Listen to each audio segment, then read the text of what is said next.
caros ouvintes, estamos aqui no podcast sobre comportamento alimentar. Este é o nosso segundo tema. Estou aqui com a Cris Covatti, nossa nutricionista, e eu, a Dani Foster, a psicóloga. E hoje nós falaremos sobre alimentação e ligação afetiva. Quer começar falando alguma coisa, Cris, daquilo que você tem assim de repertório aí do que você ouve na clínica? Oi, gente, tudo bem com vocês?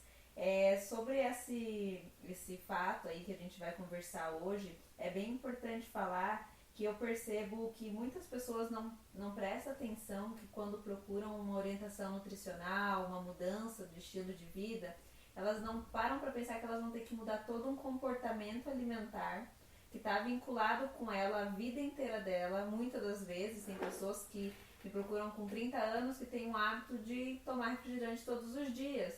Então, ela vai ter que se desestruturar de todo esse hábito criado. E aí é onde, às vezes, elas acabam desistindo, ficando desmotivadas, porque essa ligação é muito forte. Então, é aí que a gente quer conversar sobre esse tema hoje mesmo. Legal, Cris. E aí tem uma questão, eu vou falar um pouquinho sobre a questão do apego, né, que você está comentando aí nesses alimentos. E o apego, ele é desenvolvido ao longo do nosso desenvolvimento desde que nós somos bebês, na verdade. Se a gente olhar a nossa estrutura de desenvolvimento, a gente recebe inputs assim em nossas mentes, quer seja assim por uma questão externa ou até mesmo dentro de casa, interna, mas que a gente vai recebendo esses inputs e automaticamente esses alimentos vão se tornando parte da nossa vida sem que a gente perceba. E não somente parte da nossa vida, mas parte da nossa vida afetiva, que é aí que mora o grande problema de toda a história, né? É legal eu falar também, já que você tocou nesse assunto, que a alimentação da mãe, quando a criança está na barriga, já influencia o paladar da criança desde essa fase. Então, se sua mãe usa muito sal ou usava muito açúcar, você vai ter um paladar mais ligado a esses alimentos pelo seu próprio convívio da casa, né? Sim, sim. E é uma coisa que a gente pode dizer que é praticamente assim comprovada, né, cientificamente, porque você está dentro, né, você como mãe, você está dentro de uma alimentação que você passa para o teu filho direto, né, assim sim, como a emoção certeza. também a gente passa. Com certeza. Né? Mas aí o que é importante assim vocês perceberem, por exemplo, quando você é criança, muitas vezes você é recompensado com alimentos que são alimentos assim, porque você está cansado, porque você está triste, porque você brigou com um amiguinho, porque você perdeu alguém da tua escola, enfim, qualquer fator externo negativo, a mãe ia lá e dava para você alguma coisa que remetia a conforto, a bem-estar. Então, assim, o bolo, o chocolate, né? Assim, algum alimento assim, até uma massa, um chocolate quente, um cachorro quente, né? Então, assim, batata frita, são coisas que muitas vezes vinham como um reforço para tentar tirar você daquele desconforto emocional negativo, né? E isso automaticamente vai sendo incorporado no cérebro como um hábito. E a gente acredita que, se eu estou hoje, por exemplo, cansado porque o meu dia foi desgastante, eu mereço, que é uma palavra muito chave, assim, né? Em pessoas que estão em dieta, eu mereço um chocolate quente, eu mereço, eu tenho uma cliente minha que ela fala assim, eu mereço um chocolate quente com marshmallow, assim, um negócio muito bem estruturado. Sim. Então as pessoas automaticamente elas vão trazendo esses elementos como sendo elementos assim, que eu preciso deles para realmente estar bem. E aí quando chega assim uma mudança de hábito alimentar, onde no caso, né, uma nutricionista como a Cris mesmo falou no início, e ela tem que colocar isso como uma mudança, não é apenas assim, não comprar mais ou não fazer mais um determinado tipo de alimento, mas é realmente você se desapegar emocionalmente desse alimento. Com certeza, é isso mesmo. E aí uma outra questão assim que muitas vezes as pessoas não percebem é que nós temos marcas que são marcas socialmente compartilhadas. Então, desde a infância, se nós pegarmos o leite condensado para os brasileiros, que é um doce assim, que a gente diz que literalmente tem adulto que mama, né, uma lata de leite condensado, é porque ela remete àquela infância, aquele símbolo, digamos, do leite condensado, do autêntico, da Nestlé. Tem aquela moça, né, que é estampada há muitos anos. Então, por mais que a gente tenha rótulos que são assim modernizados, mas a essência daquele produto permanece. Então, nós quando vamos ao supermercado, se nós assim formos simplesmente por um instinto natural e da nossa mente, que ela criou a história dessa afetividade ao longo dos anos, a gente vai consumir certos alimentos sem nem perceber que a gente tem uma dependência desses alimentos. São hábitos adquiridos que eles são mais do que simplesmente o sabor em si. Com certeza. Né? Eles têm agregado assim uma história, uma questão emocional. E tem pessoas, por exemplo, eu tenho assim, alguns estudos clínicos de pacientes que perderam pai muito cedo, ou perderam a mãe muito cedo.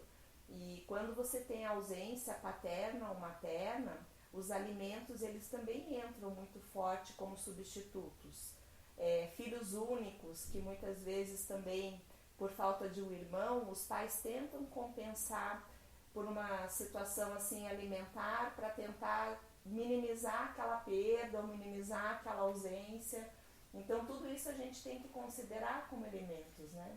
E o que eu posso falar da parte científica sobre esse assunto, que é bem interessante, é que tem muitos alimentos que são realmente muito viciantes, eles têm um poder altamente viciante, como nós já falamos da outra vez.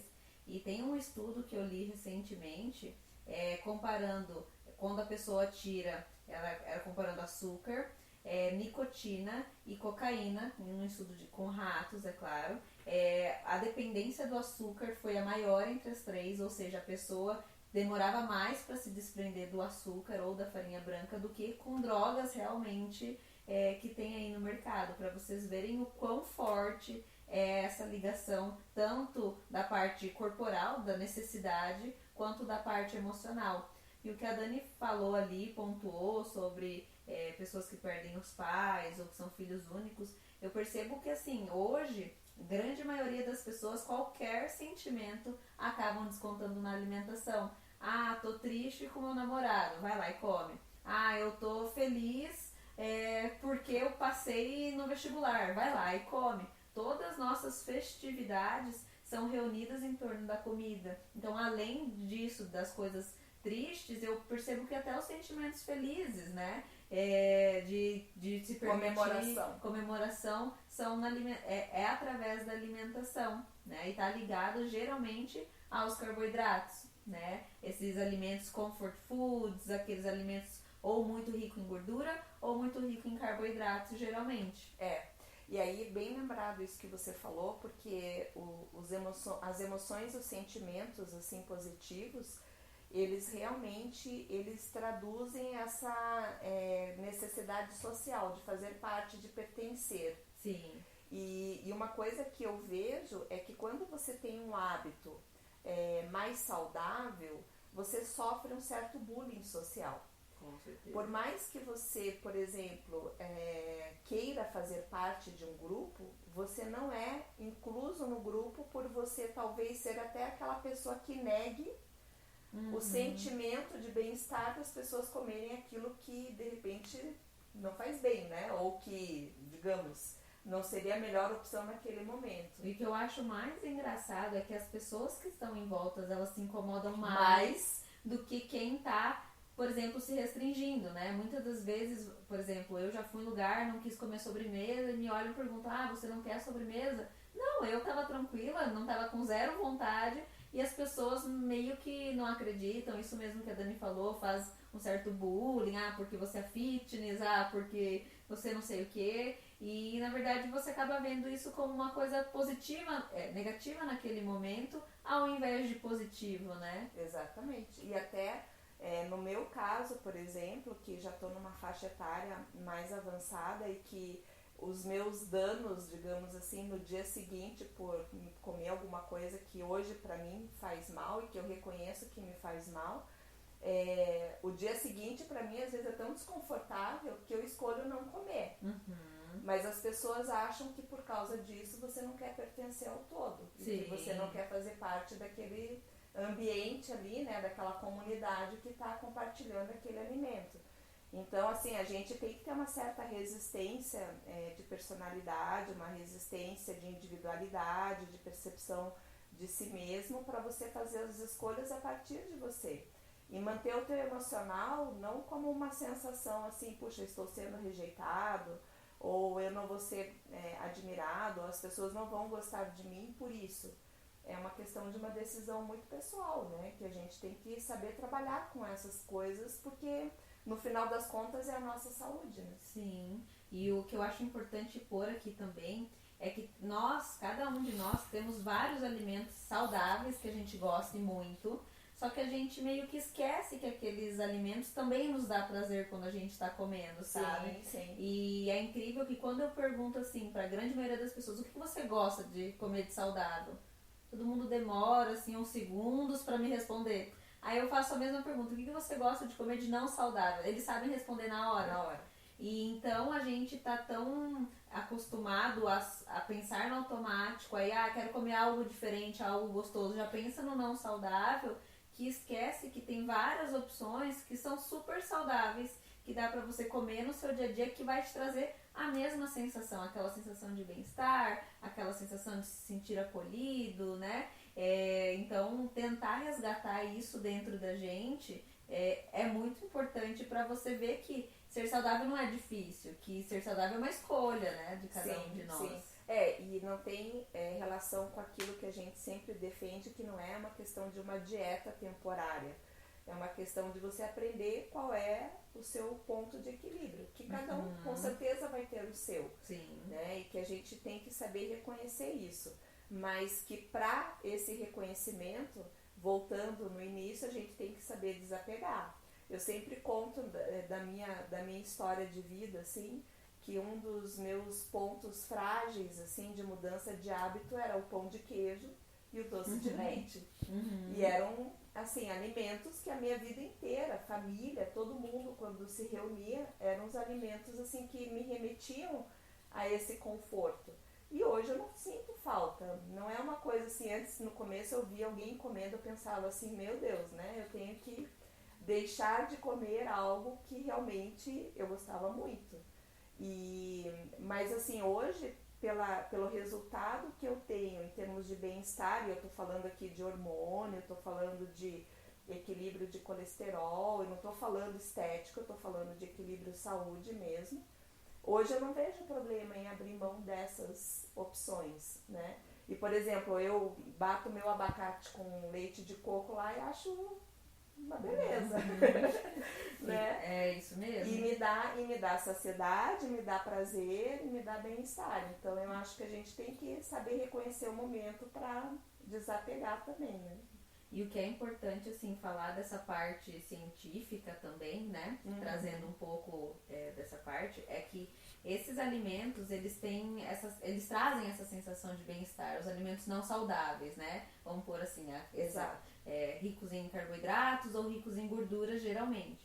Então, essa sensação de bem-estar também é conseguida através de outras coisas. Através de um exercício físico, através de você se sentir bem com a sua família, de uma meditação, de uma leitura, enfim, de outras atividades. Só que quando você não faz nada, é uma pessoa sedentária, você só recorre à alimentação para ter essa sensação de bem-estar, né? E não é num primeiro momento que seu corpo tem aquilo como prazeroso, né? Por que as pessoas que fazem atividade física, parece que cada vez mais elas ficam viciadas, entre aspas, em atividade física? Porque quanto mais treinado, mais serotonina você libera. Então, é importante falar que outras coisas também podem trazer essa sensação de bem-estar. Por que quando você tá feliz, você não vai no shopping, se arruma, fica bonita, compra uma blusa bonita? Você também vai ter a mesma sensação. E não tem nada a ver com alimentação, né? Exato. E aí tem uma coisa que eu acho bem legal, Cris, que assim, quando você falou que hoje as pessoas também, qualquer tipo de emoção, elas acabam jogando, descontando na questão alimentar, tem também assim alguns estudos que falam sobre a questão das redes sociais atualmente. E esse comportamento que é um comportamento assim, que ele gera uma série de problemas. Mas o fundamental é que as pessoas deixam de se relacionar de fato e as pessoas interagem através da tecnologia sem a afetividade, sem o envolvimento, sem estar numa relação verdadeira. E isso também é fonte de energia positiva que substitui um alimento.